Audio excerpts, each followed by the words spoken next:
everyone and welcome back to the Colour Cave. It is Jem here and today we are going to be taking a look and comparing some watercolours.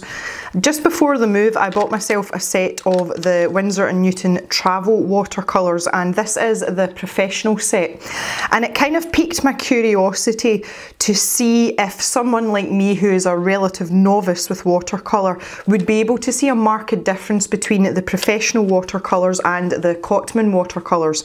The Cotman set is a student grade paint, so I'm quite curious to see whether to a relatively untrained eye there is a marked difference in perhaps the quality of these paints.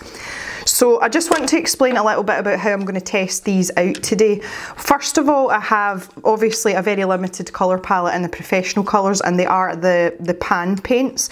So all I've done is, in the studio set, which is the largest set of the Cotman paints you can get, I have tried to match up as best I can the ones from this palette to the ones that I have available in the professional set.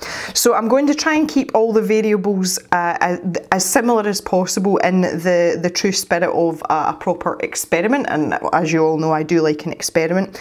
So the process that I'm going to use is I'm going to use the same paper and the same brushes with both sets of paints, but also when I'm actually using water I'm going to make sure that that's measured as well. So I have one of these Derwent spritzers and I'm going to use that just to wet these palettes. So it'll just be one spray to cover each section. Just before I start to lift the paint, I'll give it a few seconds before I start lifting paint. And when I'm mixing the paint, I'm going to use a pipette and I'm going to measure it in drops in order to try and keep it as fair as possible. So the paper that I'm going to be using today is Strathmore 400 watercolour paper. This for me is what I consider a middle of the road watercolour paper, and I quite like it for maybe just like practice paintings or for doing things like this, and it's reasonably well priced and it's not terrible. So that's what we're going to be working on.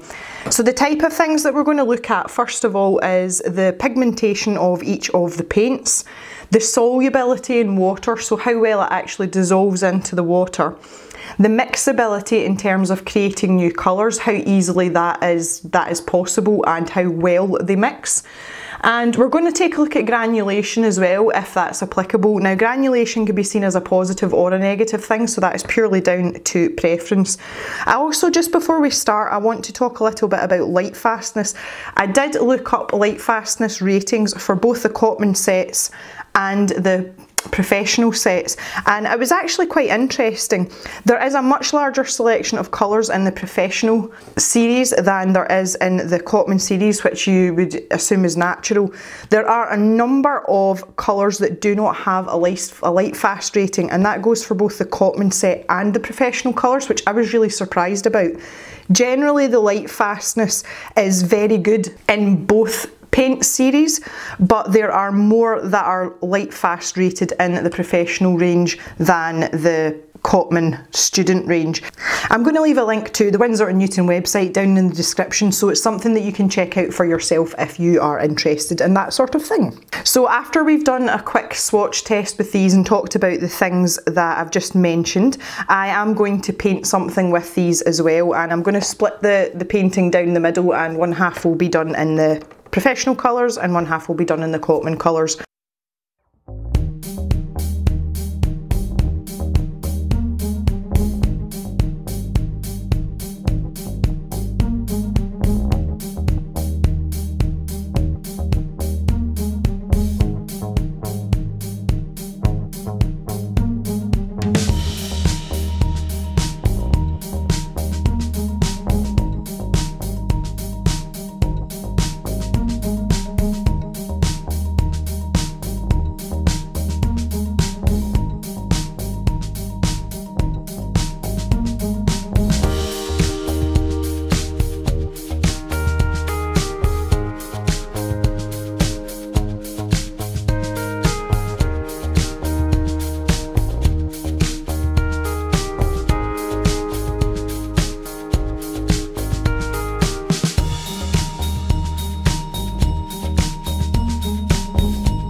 So now that these have had a little bit of time to dry, my first sort of general observations is that generally speaking, the professional colours seemed to be more mobile in water. If you just have a look at a couple of examples, when I have gone across with the first wash and then added more paint at this right hand side, I've deliberately stopped halfway with the paintbrush on the way back, and you can see that a lot of the professional colours, it looks as if I've actually just gone and put in an almost solid block of colour, where a lot of the Cotman colours, that divide where I stopped is quite apparent, it's quite obvious. So I would say that quite a lot of the colours in the professional range are just that little bit more mobile than some of the Cotman colours. The other thing that's quite noticeable as well is, again, it's with certain colours, and it does depend because every pigment reacts slightly differently with the other components that make up the watercolour paint. But there are a lot of colours that are significantly more vibrant. Again, back to this Winsor red, it is just absolutely, you know, you're not going to get any more rich and vibrant than that. I think that there's a couple of close contenders. The phthalo blue in the Cotman set, I think, holds up really well next to the Winsor blue. The Winsor blue just seems to have that little bit more depth. One of the things I did notice as well is when I was actually picking the paint up off the palette, it seemed to want to come with me onto the brush more with the professional paints compared to the Cotman colours. With the Cotman paints, I felt as if it was kind of reluctant to leave its cosy little pan. I think the main thing that shows the difference in the cost, certainly, because that is the main difference between these paints. When you look at the sort of earthier tones, when you look at the yellow ochre in the Cotman range, although it's a lot darker, it's actually verging into like more of a browny shade, whereas this one in the professional set seems to keep this more sort of uniform, more golden colour.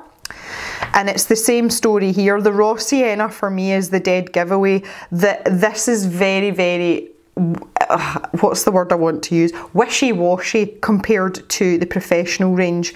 And you can see it pales in comparison literally to the one in the professional range. It's quite obvious with the ivory black as well, and bearing in mind these paints have the same name again. There's a little bit more granulation in the professional than in the Cotman, but just the volume of pigment that's actually gone down from the paintbrush onto the paper is much, much richer and deeper when I've gone over with that second layer. So I think you can safely say that we're definitely getting more pigment, and with the professional set as well, as the paint seems to be more able and more mobile when it's actually put into water. In saying that though, there are a few that you really wouldn't, you know, there's not much of a difference. The Alizarin Crimson hue is one of them. I was quite impressed with that, and as I said earlier, this phthalo blue as well seems to hold up really, really well. There are slight shade differences or hue differences in some of them. The sap green in the Cotman set, it seems to have a little bit more yellow in it compared to the permanent sap green of the professional set. And the same with the ultramarine and the French ultramarine, they're really, really close together. And to be honest, I think to an untrained eye, I think you would be hard pushed to tell the difference unless you had extensively used both sets of paints. So I would be really interested to hear from anyone who is a very seasoned watercolourist. MJP, I'm looking at you, I expect a comment from you down there. And it's just interesting for me because as someone who, I would say, like, you know, I paint in watercolour for fun and I do it recreationally, and I'm not that experienced with it, but for me, with some of the paints there is such a stark difference, and I could feel it when I was actually working with it, and others there was hardly any difference at all. So it seems to me to be quite an inconsistent playing field, and if you are a person who is, you know, just sort of using watercolour more for fun and you're maybe not selling your work, I really don't know if the price difference between the two is enough to make it worthwhile to go with the professional paints, especially considering that some of the Cotman colours are just as light fast as their professional counterparts. So I just wanted to give you some food for thought. It's been quite interesting for me. So yeah, I definitely think that there is definitely more of a difference in some than others. So we're going to try mixing some colours now and see what happens, and then we can go on and do a bit of painting. Right, so we're going to try a bit of mixing. So what I've got here is just this little ceramic palette, and in these 4 wells here I have the same number of drops of water, and I've got a wee bit extra here. Green is my favourite colour, but one of the other colours that I'm quite drawn to is like turquoisey colours. So I wanted to try and mix like a deep sort of aquamarine colour with each set, just to see how it goes and to see how it looks on some paper. So I'm just going to start with the Cotman colours. And I'm going to take, again, the palette's wet, and maybe just push this down so you can see. The palette is wet, so I'm going to take a couple of sweeps of colour like this, and then I am just going to mix it in with what is in the palette, just this little drop of water, like so. And then I'm going to do the same with the sap green. And I know this is quite a sort of elementary mix, but it's something that is easy to do with the travel palette. So there is my sap green, and then we can do exactly the same thing with the professional set, this little travel set. It's so dinky. So let's put the blue in this one, and we can pick up some of this sap green. Now it's interesting to note how different they look actually just sitting in the palette like that, diluted. And the Cotman looks a lot darker, and I wouldn't say that I particularly picked up a lot of the paint off of the palette. Okay, so if we take a little scoop of this into here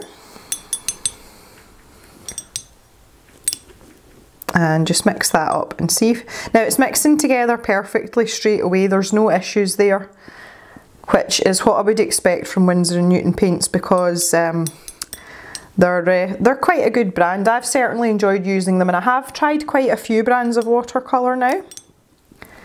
Okay, so you can see that's given us quite a nice turquoisey shade. So it is still quite diluted, but that could be helpful sometimes. So let's just pop it down here and see what happens. There we go. That's looking rather nice. I quite like it. Right, and we can do the same over the other side now. I'll just turn this round so that you can see what I'm doing, and you can still see the paint as it dries. You're actually literally going to sit here and watch paint dry. There's something very amusing about that. Well, for me anyway. I'm going to scoop up all of that and pop it in. Okay, so quite a similar shade we have managed to achieve, which is nice. And let's just see how this goes down on the paper. And it feels very similar, you know, on the brush. And I do think I have got a bit more of a delicate shade. It's maybe verging on blue more. There is only so much you can do scientifically when you're mixing watercolour like this. But it seems to be that both are equally happy to mix together. And as this is drying, I see a lot more granulation in the Cotman than I do in the professional, but we'll give them a chance to dry properly, and we'll see how that goes. So I've been doing a bit of doodling while I've been waiting for this to dry. You can see these are both completely dry now, and although this seemed a lot darker when it was wet, the difference between the two shades is actually lessened as it's dried. So that's quite an interesting point as well, but both are quite uniform. There isn't any granulation that is apparent. If I just zoom in a little bit there, they're both quite smooth flat colours, bearing in mind that this is cold pressed paper as well. So I think the merits of both are relatively equal in my eyes, and I'm quite impressed. I will say that this one looks a bit more, I don't want to use the word muddy, that's not fair. It seems to have more of a greyish tone to it, whereas this one seems to be just that little bit more delicate. But again, you saw the difference between the greens in both sets, so that may have quite a lot to do with it. I'll just flip back so that you can have a quick look at those. As the Cotman set had a lot more yellow in it compared to the professional one, so that may have affected this colour slightly, I'm not entirely sure. Anyway, let's move on now. We're going to do a little bit of painting. And what I have here is a little book that someone sent me some time ago, and it was Yvonne that sent it to me, and it's a selection of postcards. And they say they're good for most mediums, but it does say watercolour, and someone has put an image on the front with them done in watercolour. So we're going to try one of these. And I've got here, I think it's a calla lily. I'm not entirely sure, I think that's what it is. If anybody wants to correct me, please feel free. But I did look up calla lilies, and the selection of colours that they come in is absolutely fantastic. I know some of them are dyed, but even the natural colours that they come in are quite nice. So I would like to do half of this flower in the Cotman colours and half of it in the professional colours, just to see, again, if that really helps us make a decision as to whether the professional colours are worth taking that step up from the Cotman set. Alrighty, just to make things a little bit easier on myself, I have taken out the Cotman colours from the big studio palette and I've put them in a line here. So these are the ones that we tested in the comparison, so I'm only able to use these paints. And I have drawn a very faint pencil line on a slight angle through the middle of this flower, and that's just really for my own sort of guidance point, if you like, in terms of making sure that I don't overlap between the professional and the Cotman colours. I am using my trusty Milan paintbrushes, which I've grown very fond of, so I've got a size 6 here and I've got a wee teeny weeny one just in case there's any detail that I want to pop in. So the first thing that I want to do is just mix up a nice shade of orange, I think, and it needs to be quite a warm orange.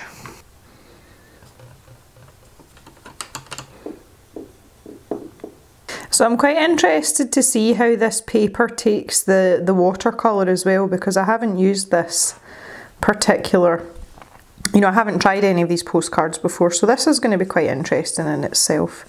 So I'm just trying to stick to my lines here. So that was just a little bit of lemon yellow, and I'm also going to pick up a little bit of sap green here and water it down very slightly and just add that in. It does feel quite strange, like painting within the lines. It's not something I mean, don't get me wrong, I do paint in colouring books, but it's usually the type of thing that you know, I just prefer to paint freehand, so this is quite interesting for me. Okay, so now I'm going to take this orange that I've mixed up, and that was literally just some of the cadmium yellow hue, which is the warmer yellow, and a little bit of the cadmium red as well. So I just want to put this down while it's still wet, just so that it runs into that yellow. Oh no, I've got a bit of fluff in my paint now I can come up here and just put some of this down.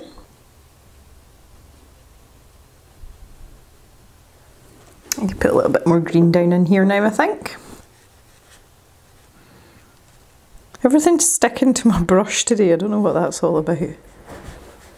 For some reason Pip's really unsettled today as well. I don't know what's wrong with her, but she's over in her armchair, but she's huffing and puffing, and she's just not, you know, she's just not settling down at all.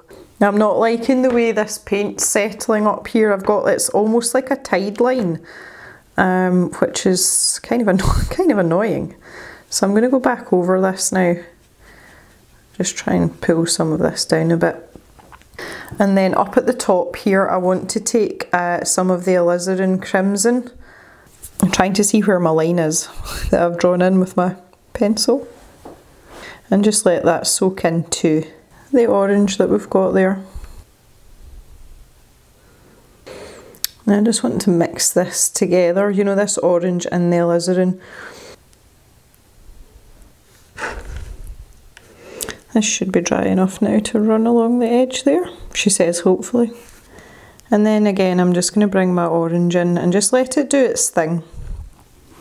Now I'm just going to add a little bit more red into my orange colour here. So I've got my wee brush now, and I'm just going to go in and start to do what I call splodging in. I've ended up with like a bloom here, which I'm not very happy about. And despite waiting until this is dry, I'm still picking up more paint than I'm putting down, which is, it's not ideal really. Okay, so I've got this little bit of my stamen to do as well, which I'm going to use the cadmium yellow for it. And I'm more or less going in with this as neat as I can because this paper doesn't seem to want to take on much of the paint at all, so kind of glad I've got my teeny tiny brush, not gonna lie. Oh God, now Jock's sighing away behind me, good grief. And again, I just want to add a tiny hint of red to this. I can sharpen this up a little bit now as well. Again, keeping my brush quite dry because that seems to have more of an impact on this paper.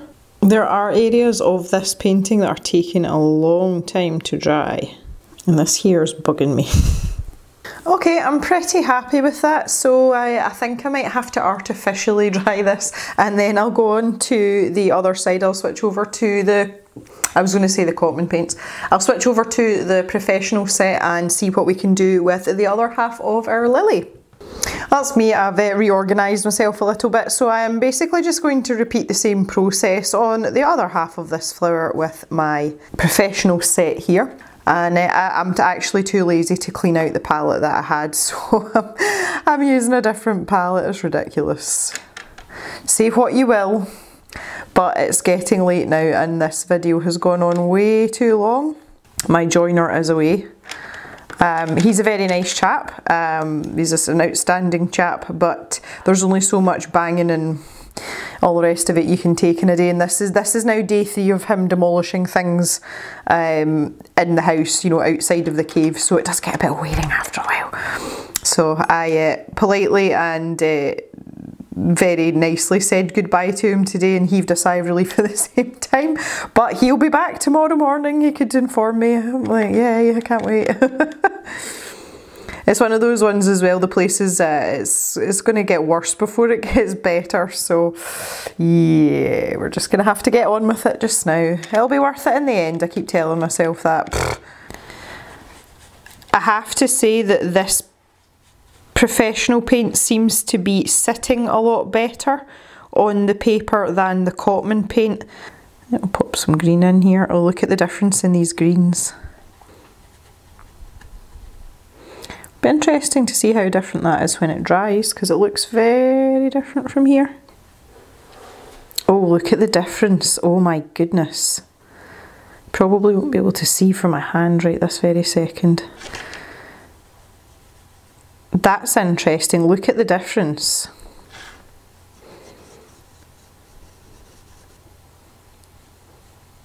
Now that has gone sailing down into that orange just all on its own beautifully. I haven't had to coax it down or force it down or anything like that. That is just absolutely perfect. Now there's a little tail here. I want to make sure I get this in too. Should maybe be using a smaller brush for this. I might smooth it out with my smaller brush, we'll see. Yeah, I have to say that the professional paint, it is, what I would say is it's behaving a lot better on this paper. It's drying a lot faster as well. Not to the point where you can't work with it though, I hasten to add. But I've got far less bleed in here and I've literally just done that. Far less bleed. I'll pick up some of my orange here. Oh, that was a bit much. Brush control, Gem, come on. We'll let it do its thing up there as well, why not? There we are, just let it play with the pink. Look at that, that's just, oh, that's lovely. I mean, that orange is dry, that is dry. I can go back in there right now. And that means I can probably go under here. This part isn't dry yet though, I'll have to wait a little minute for that. Oh, impatience. I do want to kind of smooth this out a little bit, this transition area. Okay, I feel like it's safe to go in down this bottom part in here now.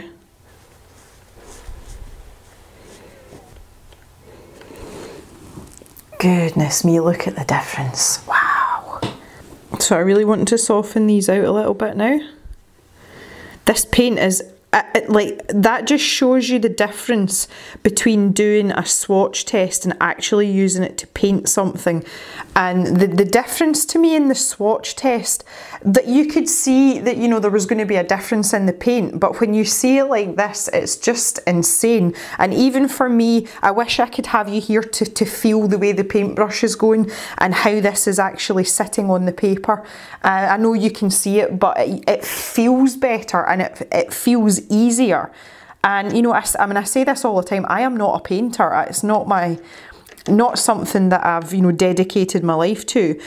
So, you know, I very much consider myself a novice at these things, and I can feel the difference. And anything that makes painting easier for me, I'm a huge fan of that idea. And this is just, it's gorgeous.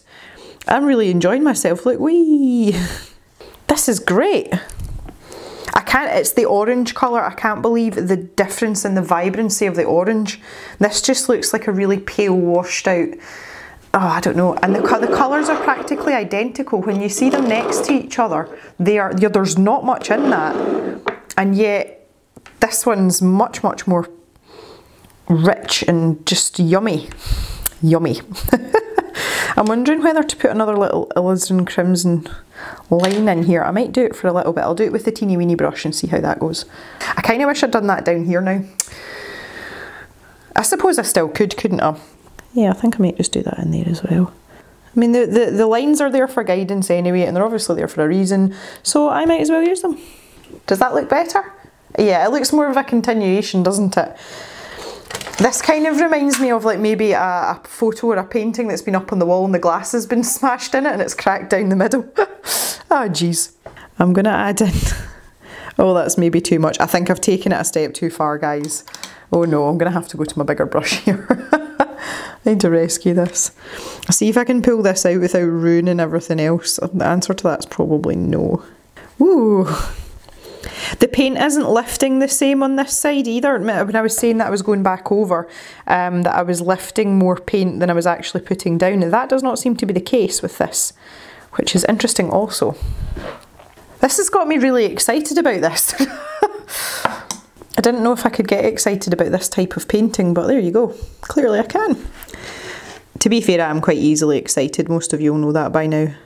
I love this little brush as well. It's so tiny. It's perfect. Perfect for my kind of painting. I don't really think I've got a watercolour style. I haven't painted enough to have a style yet, but I definitely gravitate towards teeny tiny brushes. So maybe I should be doing really detailed watercolour paintings, but I really enjoy doing washes as well.